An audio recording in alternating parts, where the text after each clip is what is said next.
It's so good to meet you. How are you? Okay, how are you? Come on in. Valentino, he wanted to try his talent at abstract. So that's why you see the abstract. These are recent ones he's done, yeah.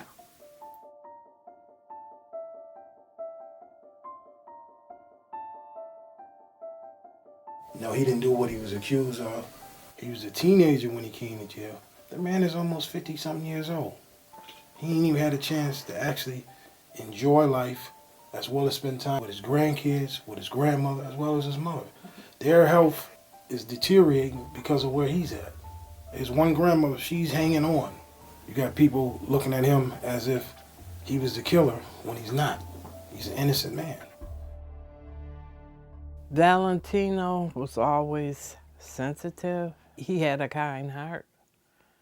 He did. He really did. Can you talk to us about the night that you heard that Valentino was arrested and what your reaction was? Well, at first, it wasn't so bad because I knew Valentino didn't do this, and I just say they'll find this out and they'll let him go. That's how I was thinking, because I was in a state of shock. And what was your experience with Joseph Terranova as a lawyer? He just says, I need the murder weapon, I need the gun. And we act like we didn't hear, because I'm like in shock. I'm looking at his father, he's in shock, and he says it again. And we like, how do we know where the gun is? And he's telling us to get the gun, go up on the corner, put it underneath a bench. He'll bring it into court and say, this is the murder weapon. I'm still in shock. So did you go to trial knowing that he would lose and that he would go to prison? No, not really, because once I figured we call our witnesses, come on, no, I didn't. And can you tell us about how you felt when the verdict came through? It's indescribable. It really is. And did you know you would have to spend so many years away from him? No, I didn't. I really didn't, because I knew he was innocent. I knew he was innocent.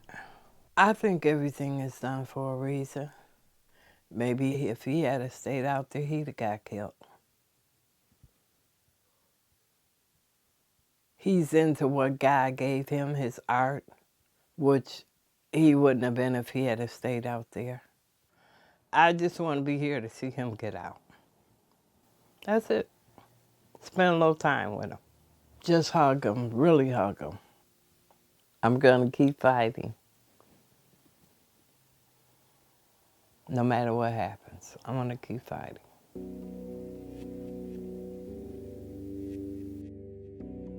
Can you describe your father to us? What's he like as a person? My dad is very goofy, very kind, and humble. He's often trying to make sure I'm doing the right thing so I don't have to be in the same situation he is in. Can you tell us about the time you first learned that your father was in prison? It was always so familiar to me that I never really thought about it as a prison. I thought about it as a place to visit Daddy. We did trailer visits because my dad was in, the maximum security, and they allowed you to visit your family there. And we were sitting on the couch and he just, felt the need to explain it to me. I'm like, Dad, why are you here? Why are you in prison? And he just told me everything that happened to him and why he was there. It's so surreal because you guys can't see my memories, but I remember it like it was yesterday. About all the facts that make no sense in this case, is there something that strikes you the most? The justice system needs to be reevaluated. There has to be some way for you to speak and not be, convicted of a crime based on witnesses. 3 people can lie and say you did this and you're sentenced to death. I don't understand that. I feel like the justice system definitely failed us. I've never been to jail. I've never been handcuffed. And I couldn't imagine being sentenced to anything, 33 years, 10 years, 5 years for a crime I didn't commit. And it happens all the time. What was it like to grow up with a parent in prison? It was hard. I hated not being able to just call him when I had something urgent to tell him, like, Dad, I'm pregnant, or I'm about to graduate college, you know. But at the same time, he wrote me letters, he called me frequently, and when I got to see him, I don't know, it was special. It was us time. We got to play football together, have water fights. It was hard, but I still got to have my father in my life. With all the work that you've done on social media for your father, can you tell us about that? I started out with a blog because I wanted to share with the world how I felt as a prisoner's daughter. And I kind of wanted to paint a picture other than him being a prisoner, you know, and a criminal, so that everyone can see our family and how he is as a person. Oh, I love my father's artwork. He's always tried to teach me how he does it. He spends a lot of time coloring. To me, it's just coloring, but he's making paintings with colored pencils. How do you keep yourself strong after all this time? I keep pushing. We know how to stay hopeful. We have something that just burns inside us that allows us to stay strong. I know my father will get his freedom someday.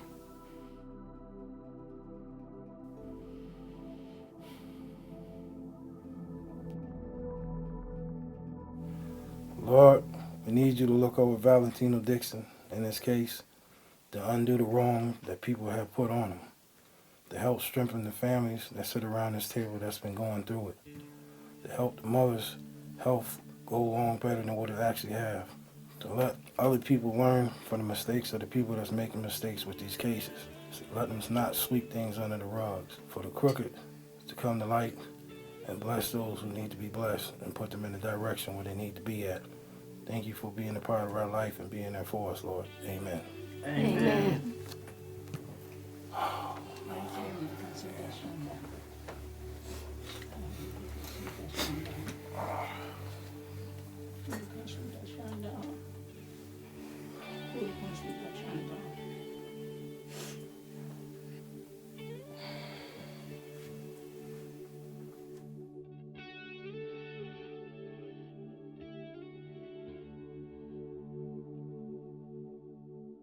Getting back to motive. Yes. John, the house that he was supposed to have quote unquote robbed was right next to his best friend's house.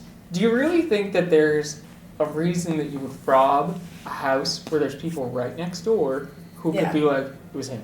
Yeah. We saw him. Especially it was 6 a.m, which is when John says he was waking up for school, to go to school. If his best friend lived there, then he was also waking up to go to school.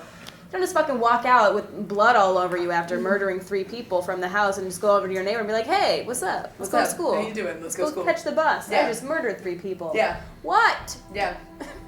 Nonsense. We had our first call with John last week, and I was so overwhelmed immediately with just a gut feeling that he didn't do it. Like, it was so clear to me how innocent he was. He was so honest and so clear. And it's been like almost 40 years, I think 40 years since the crime was actually committed.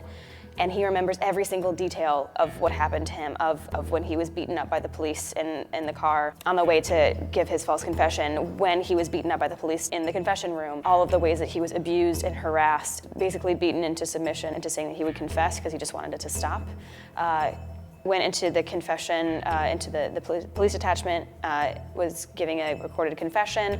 Every time that he said something that wasn't correct or said something they didn't want him to say or he didn't know what to say, they would stop the tape.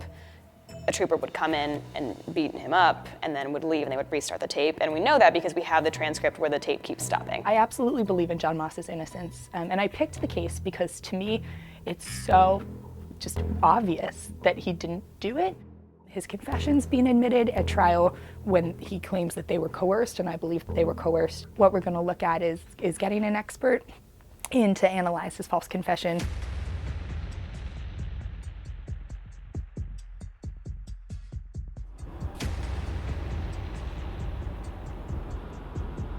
So we are in Baltimore County right now. We're right by Morgan State University. And we're specifically at the 4600 block of Hill and Road, which is where the crime occurred. And we're also right by one of the main eyewitnesses' houses. So he claims that he saw the crime scene from this alley right by his house. We're gonna go check out and see if we can see the crime scene from there, and then go check out the crime scene too.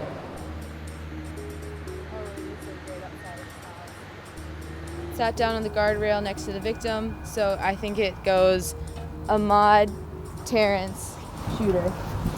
We were going to essentially try to compare the testimonies of the key eyewitnesses to the crime and what we know happened based on the police reports, the eyewitness testimonies, and the trial. So we were trying to see where Terrence McCoy was in relation to the two main witnesses, Alana Little and Ahmaud Williams, and then where the suspect was located as well, and trying to see which directions they came from and left at, to see as well whether or not it was possible for any of them to make a clear identification of Kenneth being there. He turned facing the victim and said, and I quote, "This right here is a Tech 9. You heard me cock it back. Now give me everything you have." That's when the suspect began to stand up, and he first put his left leg over the guardrail and then his right, at the same time brandishing the gun.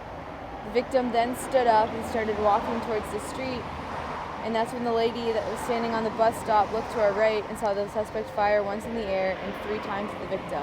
He fled west through a dark alley. Okay. That's when the other lady that was standing on the bus stop ran to the nearest house and asked if they could call the police. So Ahmaud Williams was the key eyewitness in Kenneth's trial. He was the only person that could identify Kenneth at the crime scene the night of the murder of Terrence McCoy. So he's an integral part to this whole case, especially because he was found with gunshot residue on his left hand, which is his dominant hand.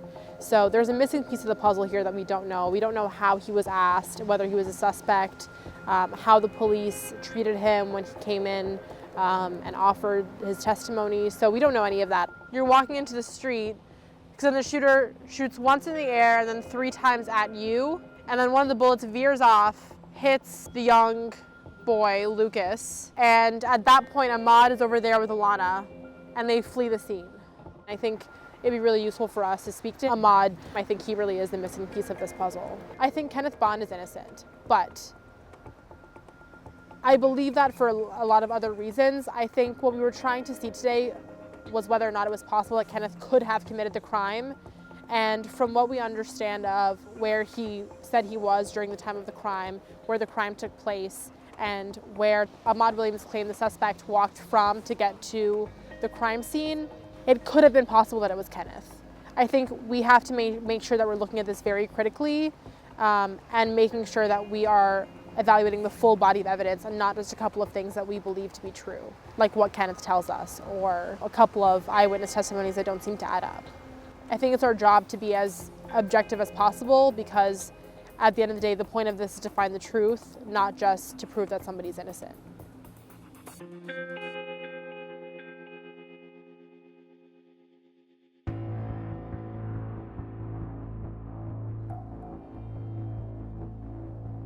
All right, so can you give me a rundown on what's happened in the last 24 hours with the Michelle West case?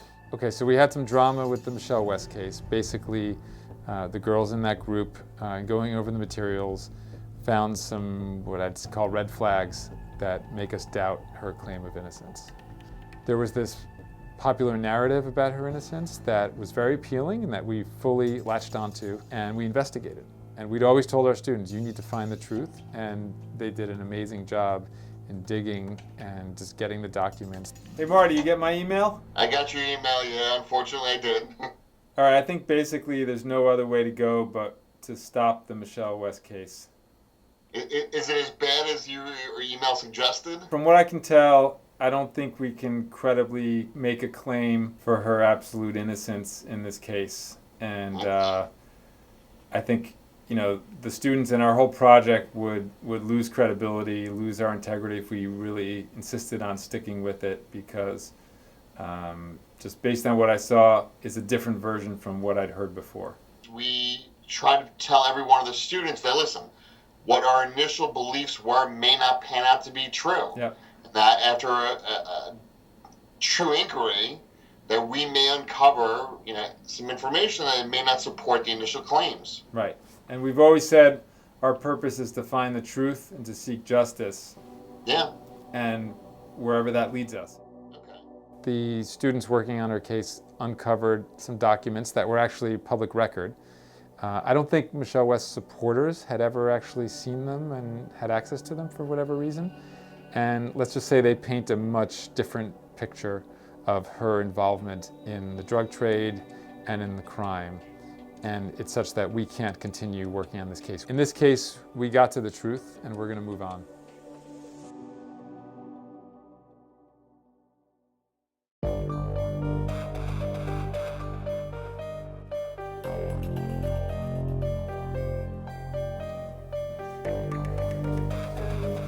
One of the prosecution witnesses saw the crime, and one of the things that was said at trial is that he was far from the crime scene, so we're not sure he was able to see actually what happened.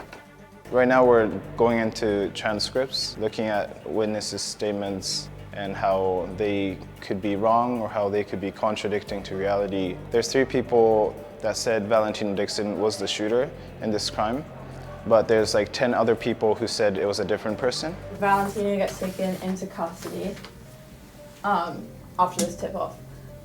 The next day, Lamar, 2 days, yeah.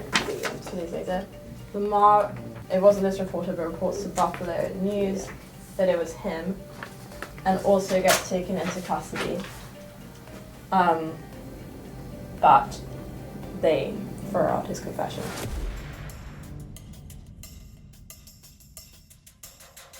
I'm calling to turn myself in because I don't want my friends to take the rap for something that I did. So Lamar Scott, which we believe who the shooter was, he confessed at the first time and he recanted it, and he confessed a couple of times later. But the reason why he recanted it was because of the prosecutor coercing him. So we're going to look into what happened there. Lamar has the gun. He shoots out, gets involved in a shootout, and he runs away with a lot of people. And the guy that attests to this is Walter Lee Dennis, who saw Valentino at the scene on the corner while the shootout was happening, and he saw him run away with a lot of other people who also scattered. I think the mascot hides this gun. One gun's gone. They found 2 guns at the scene. That's what's in Yeah, compute, but because it's. But they say that he hides the gun at Mario's house. Yeah, he threw it, right? Yeah. But they So found how- 2 guns at the scene, which makes it difficult. But that's what we're not sure about. But they find 2 guns, maybe they're not these guns at the scene. Everyone runs away. And then Detective Brown and Detective Steinbeck come to the scene. And then they take the guns into custody.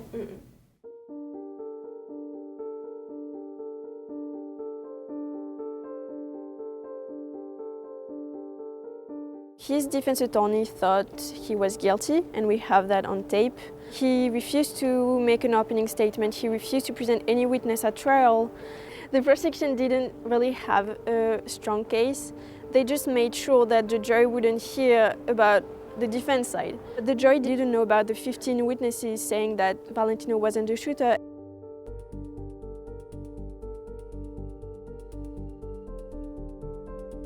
This was a poor neighborhood that had problems with violence. Still nowadays, a lot of them either are in jail or did some jail time. So they were afraid of what the prosecution could do to them. So the witnesses were too afraid to testify.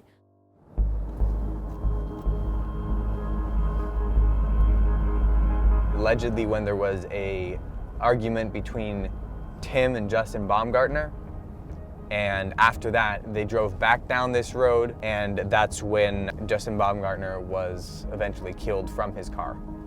So this is the last place that everyone was seen together that is corroborated before it sort of, all the stories begin to diverge.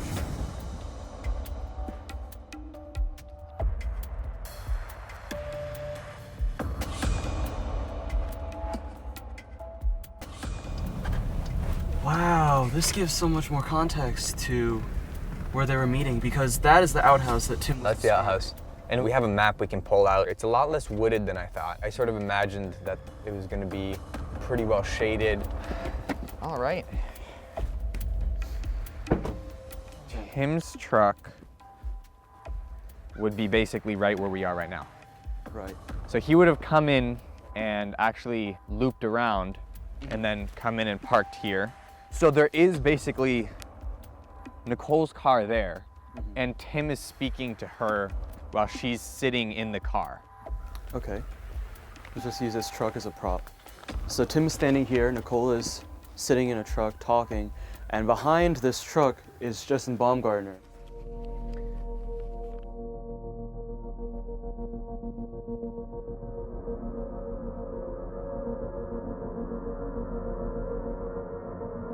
Do you remember that police report that Justin Baumgartner filed? Yeah. So 2 weeks prior to the murder, a green Ford tried to run him off the road, and so there's a potential attempt on his life, and 2 weeks later he's murdered. Later that night of the Monacan Park meeting, or afterwards, Nicole, in her witness testimony, says that a green van, possibly a Ford or some kind of van, passes by the park a few times while she's with Justin Baumgartner. She doesn't think twice about it. But she mentions it in the testimony. Right. And that was never investigated, because that sounds like someone's coming after you.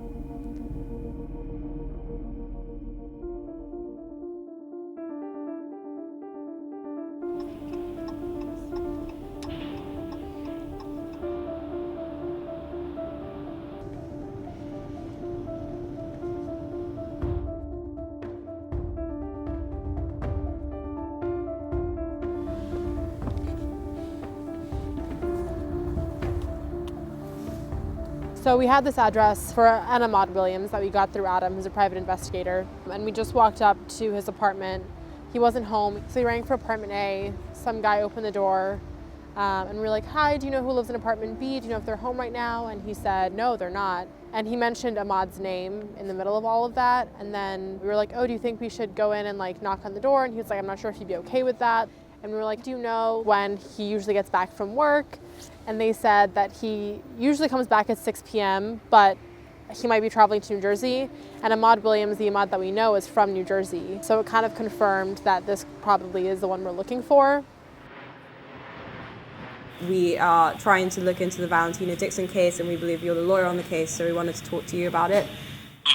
We wanted to ask you what the situation is with his clemency now that the DEA office has changed, and if you are contacting them in the future. Yeah, we made an application to the governor's office, which was not responded to. Yeah. The biggest challenge is doing something new, in the sense that everything has been done in terms of the case of Valentina Dixon. The lawyer is also trying to push for clemency, which is what we're trying to do as well.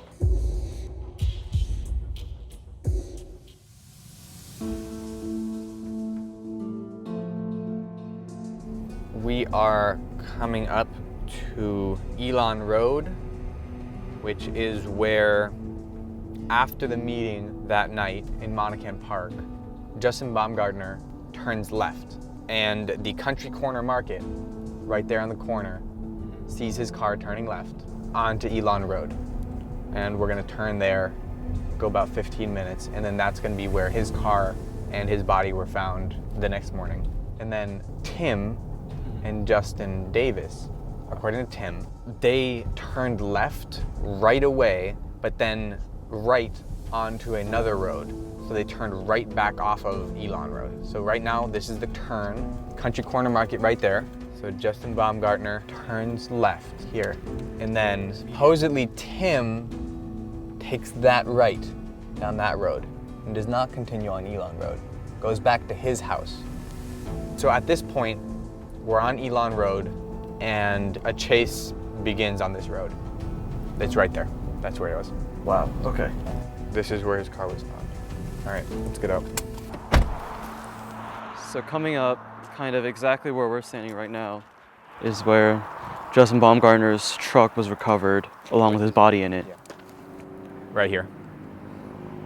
So according to the police report, shell casings were found at the scene of the crime between 3411 Elon Road and 3465. So this stretch of road between there and here. So right along that guardrail on the left? Along that guardrail, correct. All right. Casings 1, 2, and 3, right, are found almost directly across from 3465 between the road and the guardrail on the right side. So if there were multiple casings along that guardrail, and they were going at 80 miles an hour, that would have been almost impossible. And also, if they're going that fast already right so close to where his car was found, then he wouldn't have been able to just bring his car in slowly here. Right. Without either careening into there or crashing into the rock. I mean, if he was going that fast, his car would not have been found right here. So it must have been at a slower pace. I don't believe that a love triangle is what led to Justin Baumgartner being murdered. There is another reason why Justin Baumgartner was murdered. I want to know what the hell went down the night of May 3rd, 2008.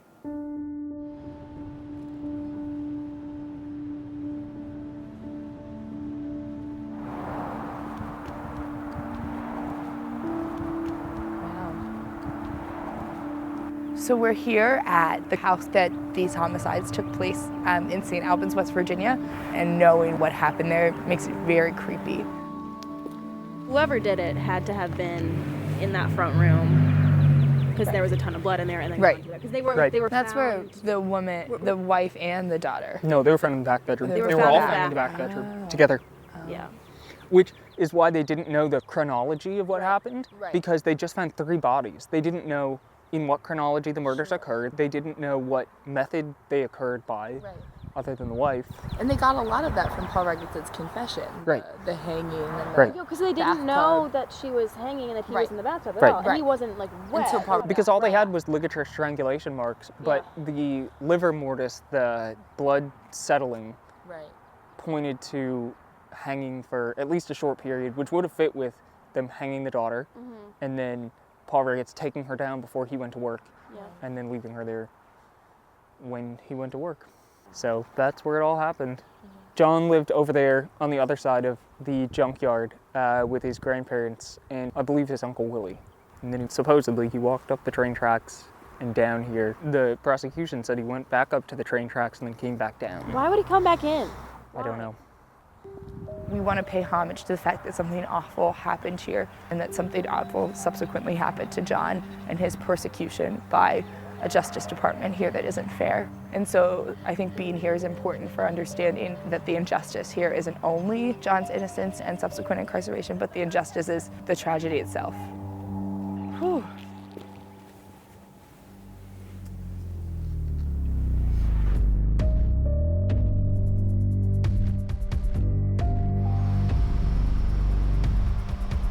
One thing that we've been looking into when we're reading the trial transcripts is that we feel as if Ahmaud Williams was expressing doubt the day of the trial, because there's a quote, and we can show it to you verbatim, but he says, "What I meant was, the man looked a lot like Kenneth Bond, but I can't be sure." The witnesses had nothing to gain or lose by lying or embellishing or not telling the truth. We were kind of curious about why Ahmaud wasn't considered as a suspect, because he had gunshot residue on his hand, on his left hand, and he was left-handed. I cannot remember. What was your perception of Monfried, his defense lawyer, at the time of the trial? He was a seasoned, well thought of attorney. He had mentioned in the trial that he had had family and personal issues during the time. His daughter was in the hospital at the time or something, so he was a little distracted. Distracted. There are always distractions, because when I was in the homicide unit, I was carrying a caseload of 28 homicides a year. Yes, what I'm just curious about is like whether you had mentioned that he was a seasoned lawyer. I don't know if you worked with him before, but if he just seemed different that trial versus other trials because of what was going on in his personal life. If I thought that Mr. Montfort wasn't on all fours, or if I thought there was a problem, I would have raised it because I wouldn't want to try the case twice. Okay. So if I thought he was not doing what he should have done, or if I thought he was, I don't know, falling down drunk or falling asleep or something, I would have noted it and brought it to the court's attention. Yeah, I actually fell asleep during the trial. A lot of attorneys listen with their eyes closed.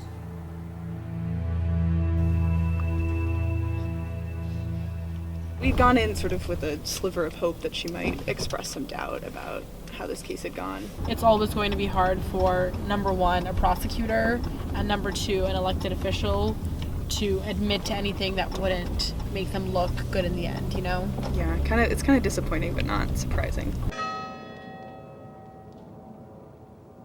Hey, this is Valentino. I wouldn't even accept the clemency. I'm not going to be on parole. You know, they had the chance to give it to me. I'll stay in jail. Okay, so if we're not going to get the DA to drop the charges or at least dismiss the indictment, release me on time served, then I'll just sit in jail and fight it forever.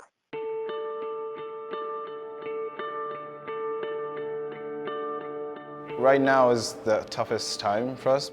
Even if the evidence show that he's innocent, it's hard for us to actually go into another appeal. If we find a new physical evidence, especially related to DNA and things, then we can have another court and hearing. So right now is like the hardest time thinking of what we should do.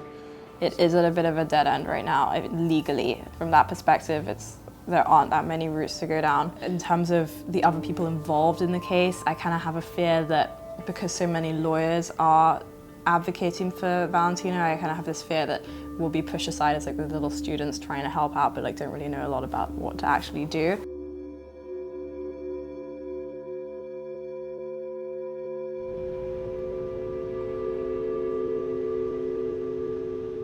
My first memory of this was the Regetz case. They were picking a jury, I believe, on Regetz, on his confession, when they got some phone calls from, I guess, the state police saying that John Moss had confessed to it in Cleveland subsequent to another arrest. And they continued the Regetz case, looked into what John Moss had to say, dismissed Regetz, and then indicted Moss for it. And then it went to trial, and he got convicted. Then shortly before I got elected prosecutor, conviction was reversed. I don't remember the reason why it was reversed. And we had to retry it. There's no question that Regetz confessed to killing his family with a great deal of specificity.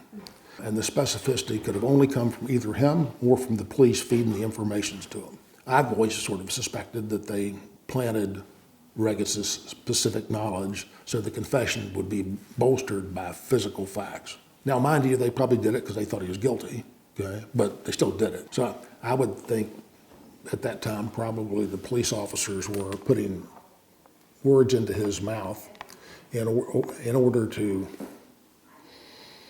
make it look, the physical evidence match his confession. Yeah, and could the same be said for John? I don't know why they believed the Moss confession. There was a period of time where they went around muttering that they were still right about Regetz, but they couldn't prove it. And the prosecution in trial said that John's motive for doing that was theft, and that he wanted to steal these Christmas presents. But just why would you kill people like that? Why would anybody kill people like that? Whoever did this was not a normal human being. At the time, Moss was considered largely to be just this far above a wild animal. Okay? I don't know what he's like now. The thing that puts John at the scene is the blood evidence. And now we know that serology is sort of an outdated mechanism. Well, you can't believe anything Fred Zane said, okay? I mean, as a practical matter. I don't know why they took Regetz off the hook. In my world, a confession's pretty goddamn good evidence, and it's pretty freaking overwhelming. Okay. Here again, the only weird thing about it is you have two confessions. Now, if you ask me, do I think John Moss is innocent? Hell no, I think he's guilty as hell. He called John a wild animal. And to characterize any human being like that, I think is just so callous and just really demonstrates that we're putting people in these places of real power. I mean, prosecutors are the most powerful part of the criminal justice system, who don't even see people as people. They see them as animals, and they don't care if they spend the rest of their life in prison, and that's really terrifying to me. The fact that you're using this totally opposite standards, you're going to say that a confession means guilt in one case of a 17-year-old black kid, and confession doesn't mean anything and means that you were coerced and that you can be let go in the case of a 40-something white man who had reason to want to kill his family, is the most insane misapplication of standard I've ever seen in the criminal justice system. And I continue to be floored by the fact that that would happen, and that Bill Forbes, the prosecutor, would to this day defend that, would sit in a room with me right now and tell me that he thinks that John did it because he confessed, but Paul didn't do it despite his confession.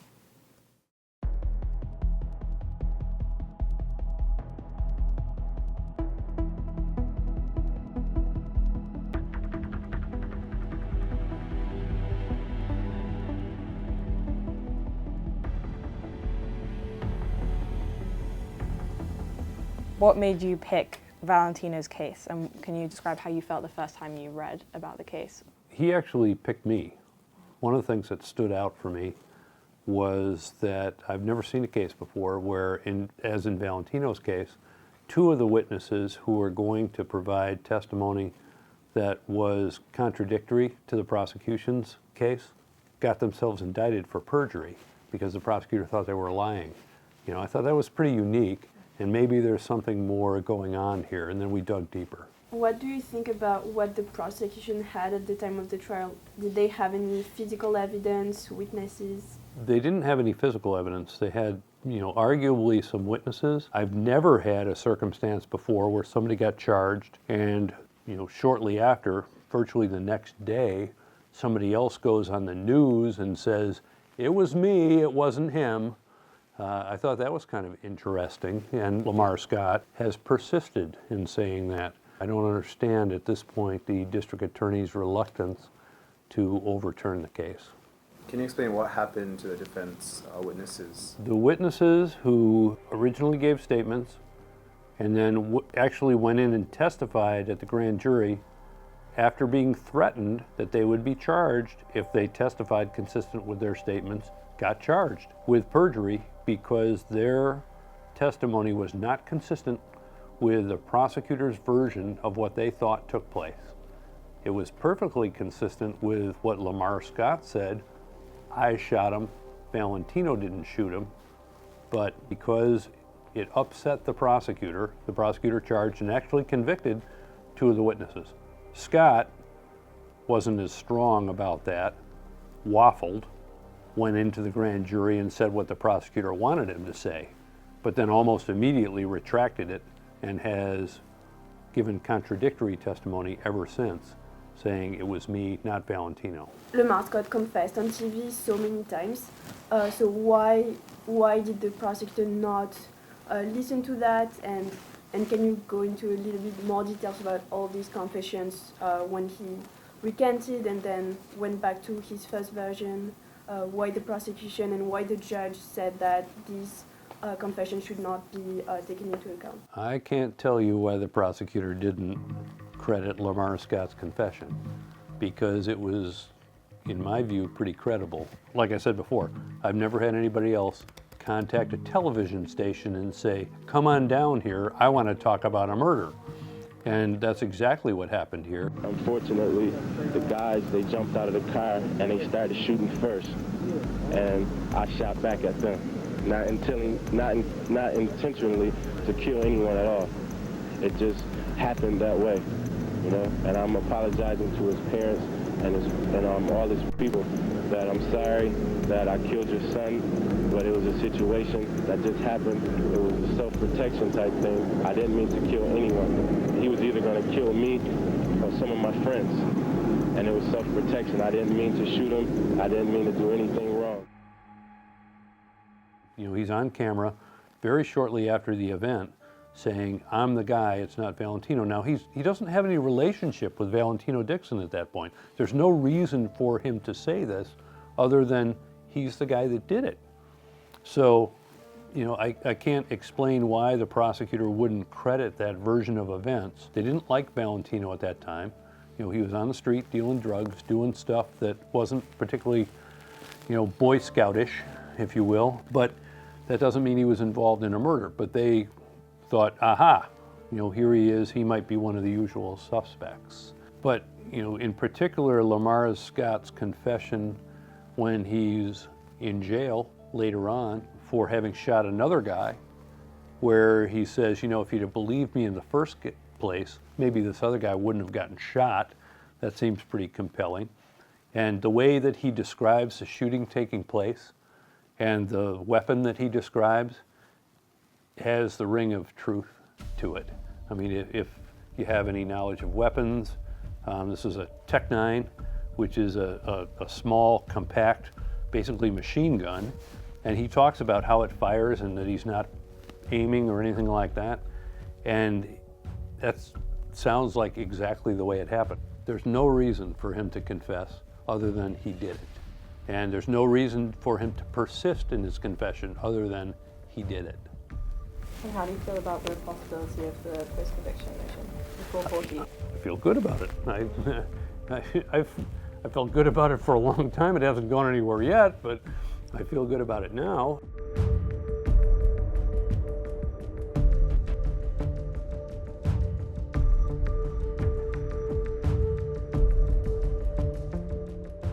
So the 440 motion could result in an order vacating Valentino's conviction and permitting him a new trial. It could result in an order vacating his conviction and dismissing his indictment, in which case we're done. When you see somebody like Valentino or somebody else in that situation that you really, really think is innocent, certainly didn't commit the crime that they were convicted of. I mean, he was no choir boy, but he didn't commit the crime he was convicted of. You know, it's easy to say, well, you know, that's somebody else's job or somebody else can handle it. But, you know, a lot of times, you know, if you don't do it, nobody else is gonna. And you think, well, how can I not? You're in this position, you've been given this power, this ability to affect the lives of other people. How can you not utilize it for good? I mean, you kind of have to do it. You sort of have a moral obligation at that point.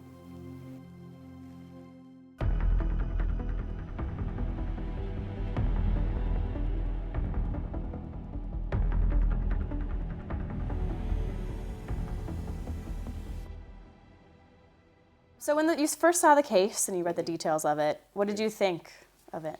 Paul Regetz, the father and husband, had confessed to the homicides. And so what you had eventually when the case got to us was you had two confessions. And we were representing John Moss. We were not representing Paul Regetz. Paul Regetz had issued a separate confession. I was looking for cases to find a way to get Regetz's confession into evidence. So you were unable to get it admitted? It was not admitted at trial. In Paul Regetz's confession, one of the kids was drowned. Mm-hmm. One of them was hung from a door, right? Well, according to Paul Regetz's confession, one liked to swim and one liked to swing. That was not in John's confession.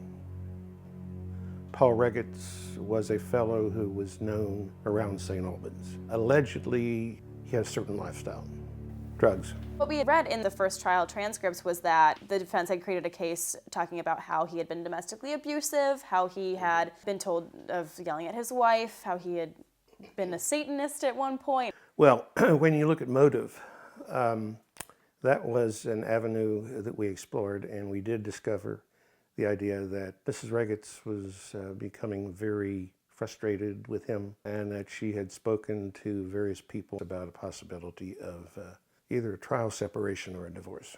Okay, so things were not great in that marriage. They were not.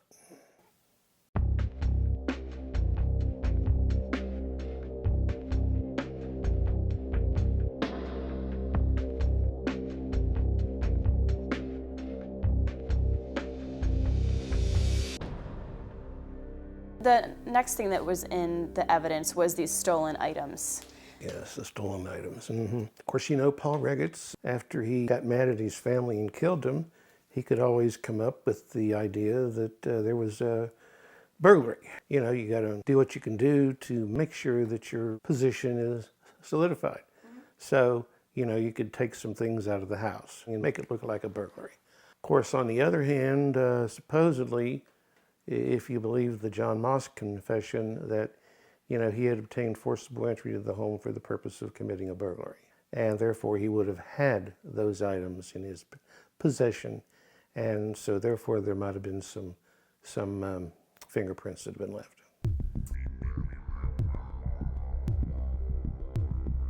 Kind of comes to the question of motive, which is something that we find really strange in this case, because on the one hand you have this husband who said that he didn't want a family, that he was abusive and all these kinds of things, and it's a pretty huge motive. Yeah, he didn't want a family. Told his wife that, you know, as if to say, why don't you hit the road, you know? And she was thinking about it because she had spoken with some people concerning that issue. Because we had, I think, there were 2 or 3 names in the file. In John's case, it would have been a burglary gone bad. Yeah. You thought that Paul or John had the stronger motive? Paul. Paul, yeah. Paul, he didn't want a family. He didn't want them. And in your personal opinion, as an attorney or as a citizen, do you think that it was actually Paul Regetz who committed the murders? My opinion. I think he was involved. Okay. He knew too much. He had motive. He had the desire. He was going to do something sooner or later. This was the easy way out.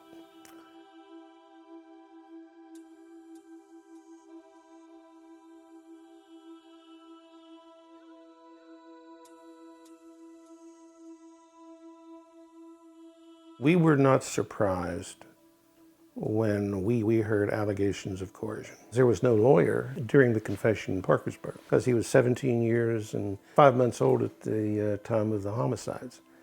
So that's what it was sent back for the first time. So there was nobody there except the state trooper who took the confession to represent John. If you look at John's confession, it was yes, no. The state trooper there in Parkersburg was a fellow who had a reputation for being straightforward. You know, if you were alone with him in a room, you know, you might be a little intimidated. Do you know which trooper that was? Yes. Was it Mike Smith? Yes. Just going back to the motive with Paul Regetz, did the defense or the prosecution ever investigate whether Paul Regetz had life insurance policies on his family members? There was an indication that Paul might have taken out a policy on his wife, at least. Okay. Shortly within a few months prior. The life insurance policies were not discussed at trial. Nobody seems to know for sure about it. There's just rumors. And it provides a compelling motive for Paul Regetz because he was especially poor. And so it comes off as unusual that he would buy a life insurance policy in the first place, and then that life insurance policy would immediately be cashed.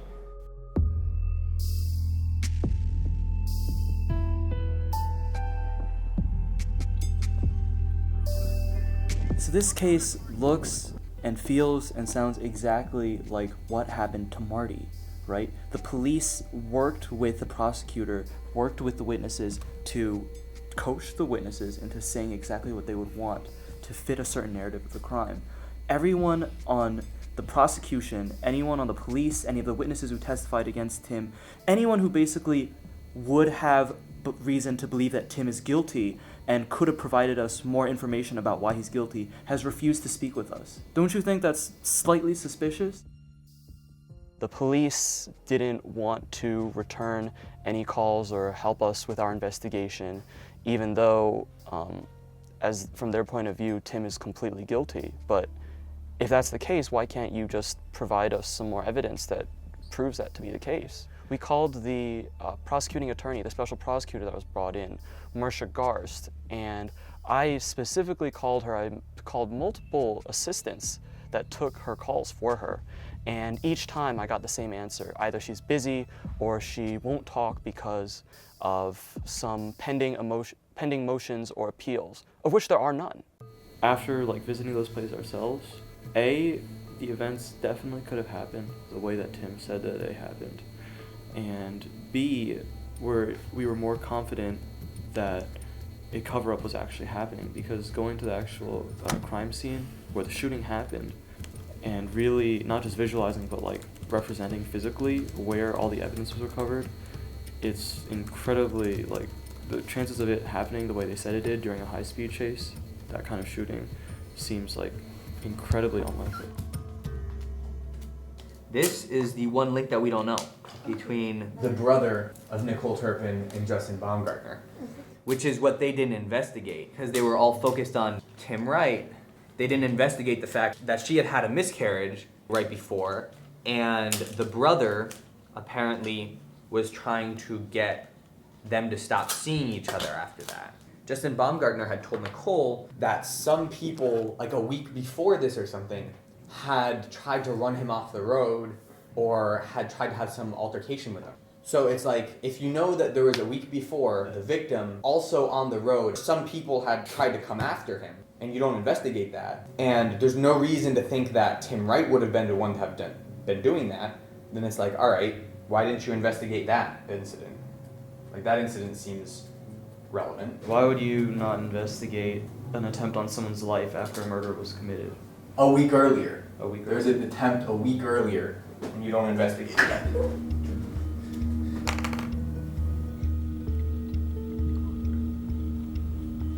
We're outside of where we believe that Ahmaud Williams is living. We're about to go to his door. Shall we go? Hi. Sorry to bother you, man. I'll call. The neighbor is calling him. Is it possible that that guy is Ahmaud? Okay. All right, thanks. Sorry to bother you. Appreciate it. Okay. Thank you. I feel like he was definitely home. I'm not satisfied. We ring the apartment again. We hear he's in New Jersey. Kind of skeptical of why. It seems like there could have easily been somebody in the apartment that was telling the neighbors not to let us in. Not saying that that was the case. At that point, did you feel like you were more suspicious of Ahmaud now? I felt that he had been dodging us, and to have visited him twice and to still be told no, it made me suspicious.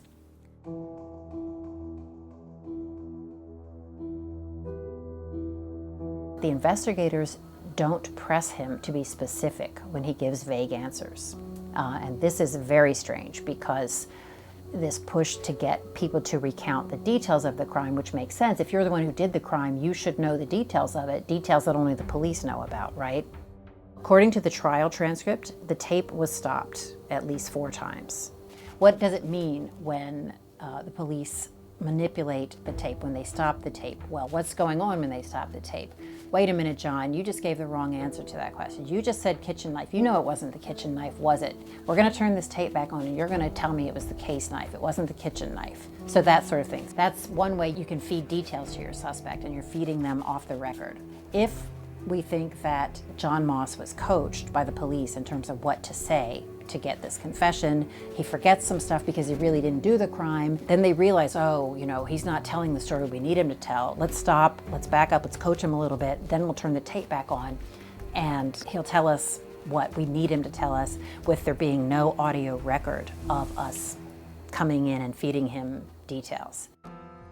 Did you take anything else out of the house? No. A camera. So there's that contradiction.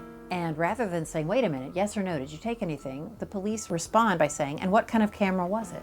Do you know? I think it was a Kodak. Was it the kind of camera that developed its own pictures? So they're feeding this information to him, and then he says yes.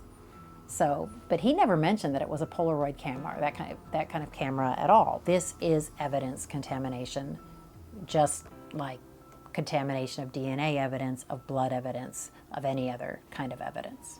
This looks to me like a coerced confession. The suspect himself provides very few details, and the details we see are provided in large part by the police. They fit the script that the police want, that the police need in order to get a confession out of somebody who very likely wasn't there. He doesn't seem to know any of the details.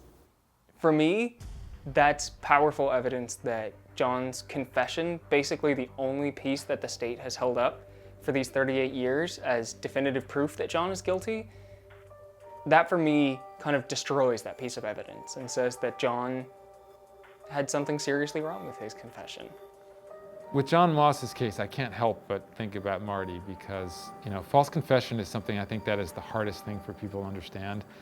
There's still that basic instinct to say, how could somebody ever confess to something they didn't do, especially when it's murdering someone else? And so I remember having gone through this process when Marty himself was first arrested and charged and eventually convicted of, you know, why would he do that? Why, you know, if he's innocent, how could somebody actually confess? And I just have come to understand through his case, which became clear as day to me, that false confessions are actually not that rare, and particularly with police coercion, intimidation, pressure, potentially violence in the John Moss case, physical violence, that anybody at some point has a breaking point and will confess.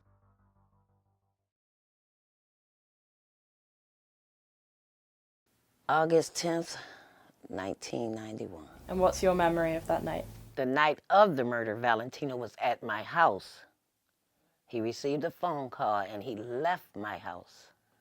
2 days later, Lamore Scott came to my house. I kept him at my house at least 7, maybe 10 days, no longer than 2 weeks. And he explained to me what happened.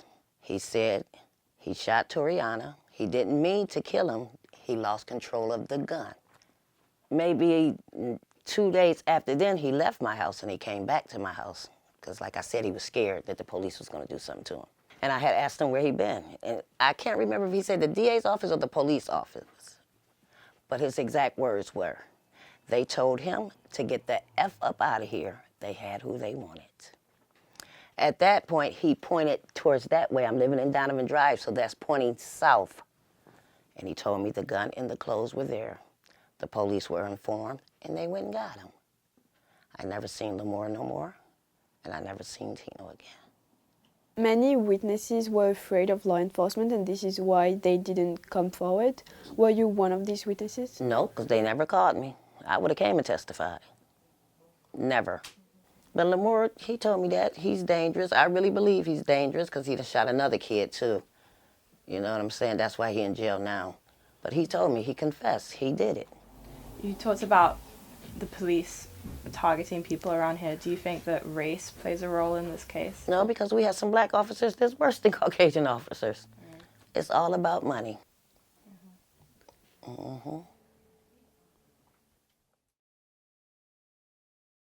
would almost certainly guarantee someone that when he gets out in May, he's going to go back to look and see if that gun's still wherever he hid it. I don't doubt it. Because, you know, a simple DNA test and fingerprint test would prove I never touched the gun. Everybody knows me, right? I'm not no perfect guy. I'm not no angel or nothing like that. But killing somebody, never, ever, never that type of person. When they accuse me of this, like, it hit me so hard, right? It just killed me. You know what I'm saying? Like, blame me for something else, but don't blame me of this, because there's no coming back from this. Like, even if I was to get my freedom tomorrow, I'm labeled a murderer.